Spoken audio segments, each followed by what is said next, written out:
back to Jax Does Homestuck, Gaystuck edition. This is episode 2. We are covering Act 5, Act 1. It's going to be, I think, a little bit shorter than last week's was, just because there wasn't as much content in this, and I had thought about combining Act 5, Act 1 into Act 5, Act 2, but I have started reading Act 5, Act 2, and there is so much gay stuff just from the start that is going to be its own either very long episode or maybe a two-parter. So we'll see how that goes for next week. But in any case, so here's just a little quick episode to get us caught up, get to know the trolls and their kind of relationships and just how fucking gay everyone is. Okay, so we start off with, kind of a lot of Karkat's interactions can be gay, but remember, we're framing this as conversations between people where they're sounding like they're attracted to someone rather than just listen, straight people don't do that. This is specifically about them expressing some sort of attraction or seeming attraction, something that can be interpreted as attraction to someone of the same gender. So we start off with Gamzee and Karkat, where Karkat is ragging on Gamzee, per usual, about all the horns he has lying around his home, and Gamzee says, "Man, you know you want to give my horns a good squeeze." So we start off with some good, straight-up flirting between, dudes just being guys. And then we have Karkat and Solux, which is a really good kind of minefield for a gay context, just because, you have Karkat being insecure about his programming skills compared to Solux, who is, really fucking great with computers, and Karkat wanting to pretend he's a lot better at computers than he is and pretending that Solux isn't actually that great. And then we have this conversation where they're getting mad at each other. Karkat's yelling because that's what Karkat does, and then he says, "Are we not friends anymore because of the stuff I said?" And Solux replies, "You literally ask me that every time. Are you joking? I can't even tell anymore."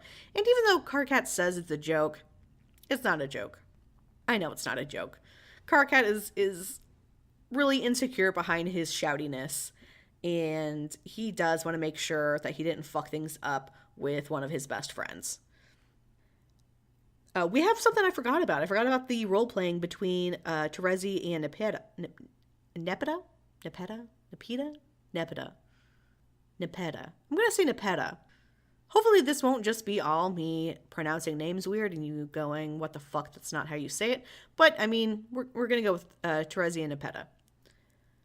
So, it's already kind of they're role-playing together. That's great. And then Nepeta just straight up role-plays blowing a kiss to Terezi, who then values it as a treasured possession. So that's great. That's some nice flirting there. And then Nepeta literally refers to Terezi as her suitor.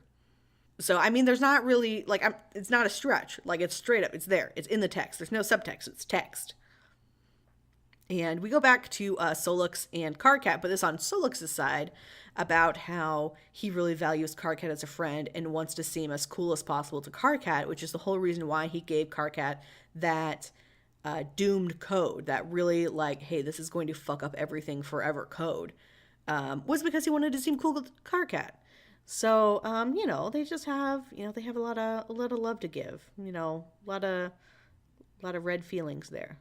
And then I'm kind of we get to Equius, who, for a little bit, I wasn't sure if I was going to include, just because the things he says is just so much surrounding the power dynamic between trolls than anything, that you will get him in every conversation with someone being like this. So, it's not as as deep and emotional and everything. It's just, if you're talking to Equius and you talk about some sort of power dynamic, or even almost talk about a power dynamic, or he thinks a power dynamic is there, or really anything, he's gonna be, pretty horny on main about it. So we have him with Gamzee, and how Gamzee doesn't want to give orders to Equius, even though he is higher than Equius in the blood caste. And Equius is like, hey, boss me around a little. And poor Gamzee is just like, I don't want to disappoint you. I don't want you to feel bad about me. I want to make you happy. I want us to be like great fun friends. I want everything to be cool. What can I do to make you feel better? And Equius is just like, yeah, boss me around. Boss me around a little bit. Let me go get some towels and while you boss me around.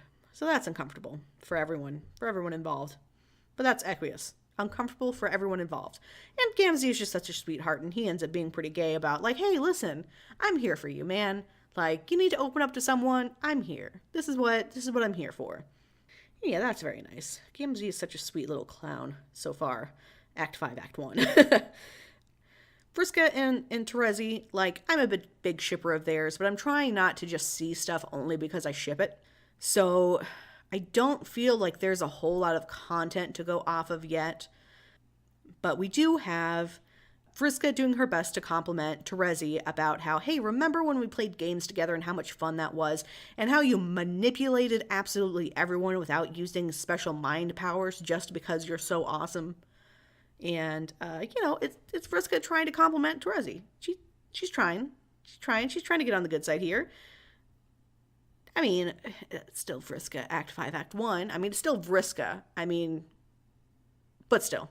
She's getting her flirt on a little bit with the complimenting attributes she thinks should be complimented, even if not everyone else does, about how great of a manipulator you are.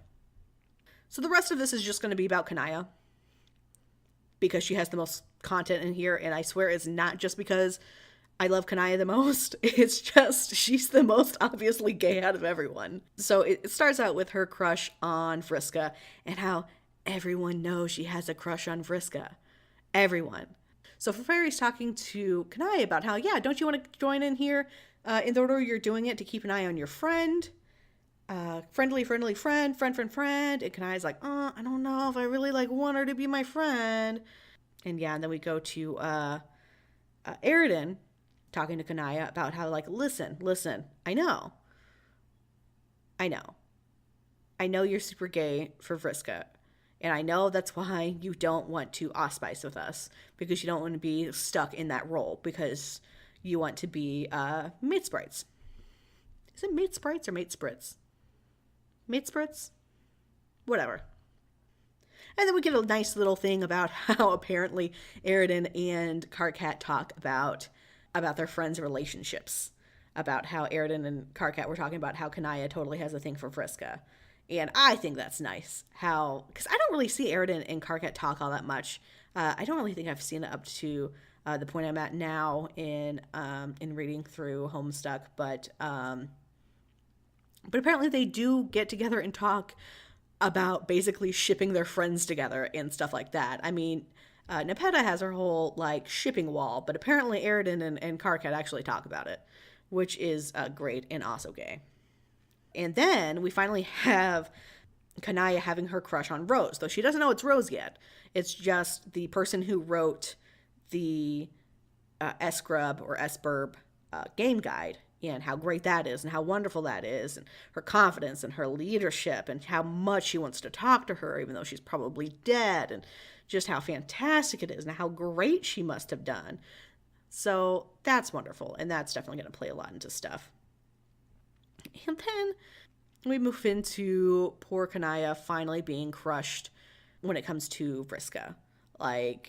She does all this work, she's helping Vriska out, she makes this nice dress for Vriska, which Vriska uses to kiss Tavros, while Kanaya watches. I don't think Vriska knows that Kanaya watches. I don't think she gives a shit, but Kanaya's watching, and very upset about that, and it's just... it sucks for Kanaya, and she ends up talking about it on one of Karkat's memos, because everyone goes to Karkat about relationship advice, whether they mean to or not, it seems. She finally admits that, yeah, she was definitely crushing on someone, she's vaguely admitting it, but it just wasn't reciprocated, it just wasn't good enough. Finally breaking it off, well, not really breaking it off with Vriska, but finally ending it with Vriska there. Unfortunately, a lot of this I want to be happy gay stuff, but I mean, it's still gay stuff even when it's sad gay stuff. Sometimes it's even more gay if it's sad. I mean, that's what musicals are, right? More gay because they're sad. So yeah, like I said at the beginning, this episode was really short. It just didn't really fit in with the previous episode or the next episode, so it gets to be its own little short thing. So if you guys also keep up with the podcast on Buzzsprout or iTunes or Google Play or wherever you get your podcasts, then you'll know that I'm really behind on uploading the videos to keep up with the podcasts. I just uploaded my 8th or ninth episode. So I'm going to try to get quicker about it. And I'm also going to try to get transcripts up. So keep an eye out for that. Yeah, please check out my Twitter. I talk a lot about what I'm doing there. SA Dragon Tweets is my handle. And yeah, so I have some other projects going on. We have I believe I mentioned it last time, the Friendsim Fandub project that is slated to have its first episode released at the end of February, kind of depending on everything that happens. We're all really excited about this project. There's great voice actors on here. A lot of them have posted their auditions, so definitely go to Twitter and check that out. That is Ectobiologist on Twitter, John, who is running the project. So check that out. And like I said, check out my Twitter for other projects I'm a part of. I have my pinned tweet that has everything in there. And if you have any ideas for future projects or how I could fix this project right here, let me know. Definitely let me know for a future subject, because Gaystuck is almost done.